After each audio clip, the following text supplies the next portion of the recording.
আসসালামু আলাইকুম এভরিওয়ান, সকলে কেমন আছেন? আশা করি অনেক ভালো আছেন। আজকে আমার প্রথম ব্লগ ভিডিওতে আপনাদের নিয়ে আসলাম বিয়াঘাটের ঐতিহ্যবাহী সোজার মেলা। মেলাটির অবস্থান নাটোর জেলার গুরুদাসপুর উপজেলার বিয়াঘাট ইউনিয়নের বিয়াঘাট গ্রামে।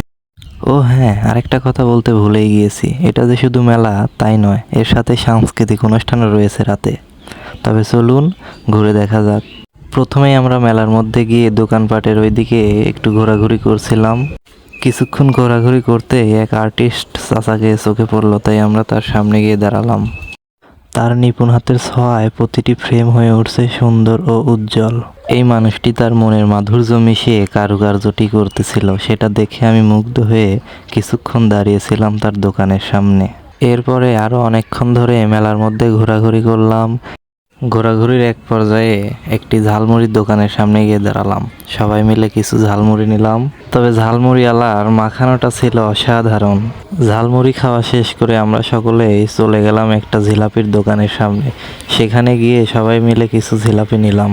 খাওয়া শেষ করে আমরা এখন সকলে মিলে চলে যাব আমাদের সেই বিশেষ আকর্ষণ সাংস্কৃতিক অনুষ্ঠান দেখতে। ও হ্যাঁ, এখানে কিন্তু বাউল সুকুমার আছে।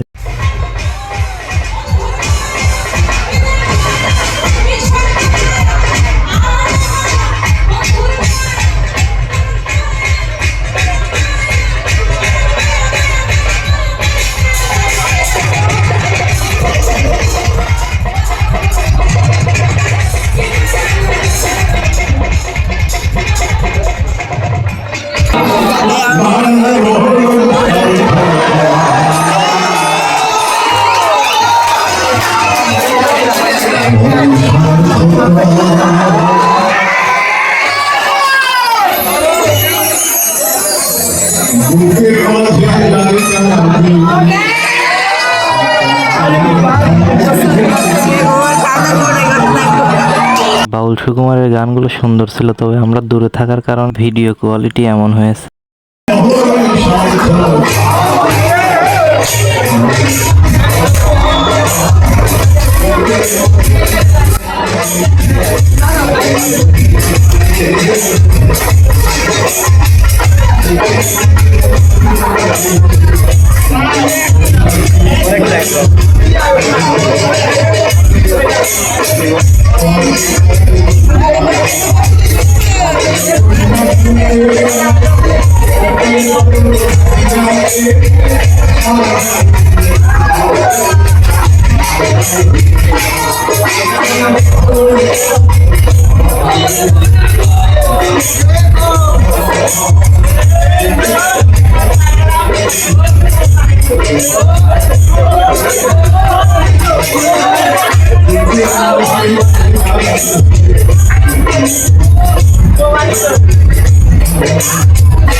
মেলার 2-4টা গান শোনা শেষে আমরা আবার মেলার মধ্যে ঢুকে পড়ি এবং কিছুক্ষণ ঘোরাঘুরি করি।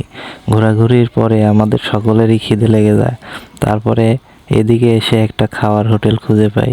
সেখান থেকে কিছু খাওয়া দাওয়া করে আমরা বাড়ির উদ্দেশ্যে রওনা হয়ে যাই। আর হ্যাঁ, এমন পরিবেশে কেউ কখনো খাওয়া দাওয়া করছেন কিনা আমি জানি না, তবে এদের রান্না কিন্তু অসাধারণ। আজকের ভিডিওটা এই পর্যন্তই। সবাই ভালো থাকবেন। ভিডিওটি দেখার জন্য ধন্যবাদ।